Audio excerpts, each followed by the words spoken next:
আমি সরকারি গাড়ি চড়ি না আর পার্টি থেকেও তেল নিই না। আমি আমার নিজের পয়সায় তেল ভরি। আমার পেট্রোল পাম্প আছে, কয়েক লক্ষ টাকার বৈধ রোজগার আছে। সেই তেল গাড়িতে ঢুকিয়ে যাই।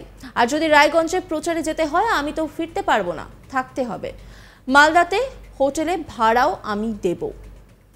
গাড়ি চড়া নিয়ে এবার বিস্ফোরক মন্তব্য করলেন শুভেন্দু অধিকারী। বলছেন যে দলের থেকে গাড়িতে চড়ার জন্য কোনো টাকা নাকি তিনি নেন না। তার নিজের পেট্রোল পাম্প আছে, সেখান থেকেই তিনি তেল ভরেন আর সেখান থেকেই নাকি কয়েক লক্ষ টাকা রোজগার করেন। তার মানে তিনি এইসব বলে কি বোঝাতে চাইছেন? তার দলের তাহলে বাকি নেতারা গাড়ি চড়ার জন্য দলের থেকে টাকা নেন আর সেই তেলেই তারা গাড়ি চড়ে ঘুরে বেড়ান, তাই কি? এই প্রশ্নই কিন্তু উঠতে শুরু করেছে। আর তার পেট্রোল পাম্পের থেকে আয়ের বিষয়ই কিছু ছাড়ছে না। লোকসভা নির্বাচনে বাংলায় ৩০টি আসনে লক্ষ্যমাত্রা বেঁধে দিয়ে গিয়েছিলেন বিজেপির কেন্দ্রীয় নেতৃত্ব, কিন্তু সেই লক্ষ্যমাত্রার ধারের কাছেও পৌঁছতে পারেনি। সেই ফলাফল নিয়ে ইতিমধ্যেই কাটাছেঁড়া শুরু হয়েছে বিজেপিতে। দলের রাজ্য নেতৃত্বের ভূমিকা নিয়ে প্রশ্ন উঠেছে আগেই, পাশাপাশি কেন্দ্রীয় বাহিনীর ভূমিকা নিয়েও প্রশ্ন তুলতে শুরু করেছেন বিজেপি নেতৃত্ব। এবার সেই দলের বিষয় নিয়ে প্রকাশ্যে তির্যক মন্তব্য করলেন বিরোধী দলনেতা শুভেন্দু অধিকারী। বুধবার সল্টলেকে সাংবাদিক বৈঠক থেকে শুভেন্দু অধিকারীকে বলতে শোনা যায়, প্রার্থী হওয়ার পর দল যদি তাকে প্রচারে যেতে বলে তখনই তিনি 4 জায়গায় প্রচারে যান। বৈঠকে তিনি বলেন, আমি সরকারি গাড়ি চড়ি না আর পার্টি থেকেও তেল নিই না। আমি আমার নিজের পয়সায় তেল ভরি। আমার পেট্রোল পাম্প আছে, কয়েক লক্ষ টাকার বৈধ রোজগার আছে। সেই তেল গাড়িতে ঢুকিয়ে যাই। আর যদি রায়গঞ্জের প্রচারে যেতে হয় আমি তো ফিরতে পারবো না, থাকতে হবে। মালদা হোটেলে ভাড়াও আমিই দেব। যেখানে যেখানে আমাকে প্রচার করতে বলা হয় আমি সেখানে প্রচারে যাই। সংগঠিত করার কাজ আমার নয়। এর বাইরে সাংগঠনিক ব্যাপারে কোনো হস্তক্ষেপ করি না, ভবিষ্যতেও করার কোনো ইচ্ছে নেই। কি বলছেন শুভেন্দু অধিকারী, শোনাবো আপনাদের। অফিস থেকে প্রচারের জন্য যদি আমাকে বলে, আমি আমার নিজের গাড়িতে, আমি তো সরকারি গাড়ি চড়ি না আর পার্টি থেকেও তেল নিই না। আমি নিজে তেল ভরে আমার বাড়ির পয়সায় পেট্রোল পাম্পটা আছে, কয়েক লক্ষ টাকা রোজগার আছে, বৈধ রোজগার। সেই তেল ঢুকিয়ে আমি যাবো। আর যদি রায়গঞ্জে প্রচারে যেতে হয় ফিরতে পারবো না, মানে থাকতে হবে। তাহলে মালদাতে হোটেল ভাড়াটাও আমি নিজে পেমেন্ট করে থাকবো। এবং যেখানে যেখানে আমাকে প্রচার করতে বলা হয় আমি সেখানে প্রচারে যাই। সংগঠিত করার কাজটা আমার নয়। কেবলমাত্র আমার জেলাতে পার্টির সংগঠনের লোকেরা তারা রাজ্যের নির্দেশিকাও যেমন পালন করেন, আমার পরামর্শটাও মেনে চলেন। এর বাইরে সাংগঠনিক ব্যাপারে আমি কোনোদিন হস্তক্ষেপ করি না, ভবিষ্যতেও করার কোনো ইচ্ছা নেই। তিনি বলেন, আমি দলের ভেতরের কোনো কথা প্রকাশ্যে বলি না। আমি কলেজ লাইফে এনএসএস করেছি। আমি তৃণমূলেতে থাকতে কোনোদিন একটা কথা প্রকাশ্যে বলিনি। সেখানে জগন্নাথের মন্তব্যে প্রতিক্রিয়া চাওয়া হলে তিনি বলেন, আমি বিজেপি করি, সবাই আমাকে পুরস্কার দেয় না, কেউ তিরস্কারও দিতে পারে। অনেকে অনেক কিছু পোস্ট করতে পারেন, তির্যক মন্তব্যও করতে পারেন। ভালো হলে নিজেদের ক্রেডিট দেন আর খারাপ হলে আমার ঘাড়ে চাপান। দলের অভ্যন্তরীণ বিষয় নিয়ে বাইরে কথা বলতে চাই না আমি। কি বলছেন তিনি, শোনাবো আপনাদের। আমি তো কারোর সম্পর্কে মন্তব্য করি না। আপনারা অনেক সময় চালিয়ে দেন, আমি অমুক লোককে ইঙ্গিত করে বললাম, তমুক লোককে ইঙ্গিত করে বললাম। আমি দলের ভিতরে কোনো কথা প্রকাশ্যে বলি না। আমি খুব ডিসিপ্লিন লোক। আমি কলেজ লাইফে এনএসএস করেছি, আমি কংগ্রেস করেছি যখন, তখনও কংগ্রেসের কথা বাইরে বলিনি। কংগ্রেসে উপদল চলে, আপনারা জানেন।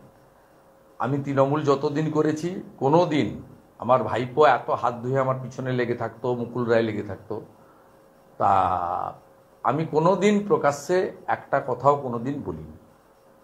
আমি ভারতীয় জনতা পার্টি করি, তাতে সবাই আমাকে পুরস্কার দেয় না, কেউ তিরস্কারও দিতে পারেন, অনেক অনেক কিছু পোস্টও করতে পারেন, তির্যক মন্তব্য করতে পারেন।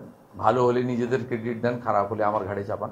কিন্তু আমি কখনোই আমার দলের অভ্যন্তরীণ বিষয় বাইরে বলতে চাই না। কেন্দ্রীয় বাহিনী এসেছিল নির্বাচন কমিশনের অর্ডারে এবং তাদের স্বতন্ত্র ভূমিকা এখানে ছিল না। তারা নিয়ন্ত্রণ ছিলেন রাজ্য পুলিশের হাতে। স্বাভাবিকভাবে কেন্দ্রীয় বাহিনীর অন্য সময় আসা, যেটা উত্তর পূর্বাঞ্চলে স্পেশাল অ্যাক্ট ছিল, যে একটা পরে উঠে যায় আবার পরে মণিপুরে সেটা চালু হয়েছে, সেই অ্যাক্টের আওতায় বা কাশ্মীরে যে পাওয়ারটা ছিল সেই পাওয়ারটা তো এখানে কেন্দ্রীয় বাহিনীর হাতে ছিল না। কেন্দ্রীয় বাহিনীর কিওয়ারটিও নিয়ন্ত্রণ করেছে রাজ্য পুলিশের লোকেরা। তাই আমি আমার সম্মানীয় কলিগ আমাদের ভারতীয় জনতা পার্টির মধ্যে সবচেয়ে হাইয়েস্ট ভোটে জিতেছেন 1,84,000 ভোটে, এবং বিশিষ্ট শিক্ষক সম্মানীয় জগন্নাথ সরকারের কোনো মন্তব্য নিয়ে সংবাদ মাধ্যমের কাছে আমি কোনো মন্তব্য করব না। আমি নিজেও আমার কিছু বলার থাকলে আমার ফোরাম আছে, সেখানে আমি বলি, এবং আমার সে বলার সুযোগ রয়েছে। কারো মাধ্যমে যেতে হয় না, সরাসরি বলার সুযোগ রয়েছে, তাই আমি প্রকাশ্যে এসবের মধ্যে নেই। বসিরহাট, ডায়মন্ড হারবার, জয়নগর ও ঘাটাল লোকসভা কেন্দ্রের ফলাফলকে চ্যালেঞ্জ জানিয়ে কলকাতা হাইকোর্টের দ্বারস্থ হচ্ছে বিজেপি। সেই সিদ্ধান্তের কথা জানিয়েছেন শুভেন্দু অধিকারী। সেই সঙ্গে তিনি জানিয়েছেন সিবিআই এর তদন্ত দরকার। তিনি বলেন প্রায় 20 থেকে 25 লক্ষ ছাপ্পা হয়েছে। মুসলিম ভোটের 95% তৃণমূল পেয়েছে। ইমাম সাহেবরা মাঠে নেমেছিলেন। মুর্শিদাবাদে ধর্মীয় স্থান থেকে মাইকে ভোট করানো হয়েছে। শুধু ডায়মন্ড হারবারের ছাপ্পা হয়েছে 10 লক্ষের বেশি। কেশপুরে ছাপ্পা 1.5 লক্ষের বেশি ছাপ্পা দেওয়া হয়েছে। ক্যানিং পূর্ব পশ্চিমেও ছাপ্পা হয়েছে। গোটা রাজ্যে অন্তত 25 লক্ষ ভোট ছাপ্পা দেওয়া হয়েছে। 15 থেকে 20 লাখ হিন্দু ভোটারকে আটকে দেওয়া হয়েছে। সামগ্রিকভাবে ভোটের শতাংশের নিরিখে বলছি বেশি ফারাক নেই তৃণমূলের সঙ্গে। এরপরই বিধানসভা ভিত্তিক 90টি লিড রয়েছে বিজেপি। 15টিতে 2000-এর কম মার্জিনে হেরেছে বিজেপি। কি বলছেন শুভেন্দু অধিকারী, শোনাবো আপনাদের। প্রায় 20-25 লক্ষ ছাপ্পা হয়েছে, আর মুসলিম ভোটের শতকরা 95% তৃণমূল কংগ্রেসকে ভোট দিয়েছে। ইমাম সাহেবরা মাঠে নেমেছিলেন, এবং মুর্শিদাবাদে তো কোথাও কোথাও ধর্মীয় স্থান থেকেও মাইকে বলে ভোট করানো হয়েছে সংগঠিতভাবে। তারপরেও ভারতীয় জনতা পার্টির সঙ্গে কোনো তফাৎ নেই, 2,35,00,000 আর 2,75,00,000। আর এই যে গ্যাপটা আছে মাঝখানে, এই গ্যাপের মধ্যে শুধু ডায়মন্ড হারবারেই ছাপ্পা দেওয়া হয়েছে 10 লক্ষের বেশি ভোট। কেশপুরে ছাপ্পা দেওয়া হয়েছে 1.5 লক্ষের বেশি ভোট। ক্যানিং পূর্ব, ক্যানিং পশ্চিম, ভাঙড়ে অন্তত 3 লক্ষ ভোট ছাপ্পা মারা হয়েছে। এরকম গোটা রাজ্যে হিসাব করলে যে অন্তত 25 লক্ষ ভোট ছাপ্পা দেওয়া হয়েছে, অন্তত 15 থেকে 20 লক্ষ হিন্দু ভোটারকে ভোট দিতে দেওয়া হয়নি, আটকে দেওয়া হয়েছে। এই অসংখ্য গ্রাম আছে, আপনি যদি কালকে ক্যামেরা নিয়ে যান, গ্রামের লোক বলে দেবে যে আমরা ভোট দিতে পারিনি। অর্থাৎ স্বাভাবিকভাবে সামগ্রিকভাবে ভোটের সংখ্যার নিরিখে, ভোটের পার্সেন্টেজের নিরিখে খুব একটা তফাৎ তৃণমূল কংগ্রেসের সঙ্গে নেই।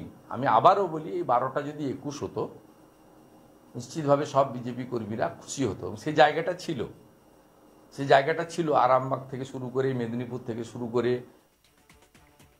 নজর রাখুন আজ তাক বাংলার ইউটিউব স্ট্রিমিংয়ে।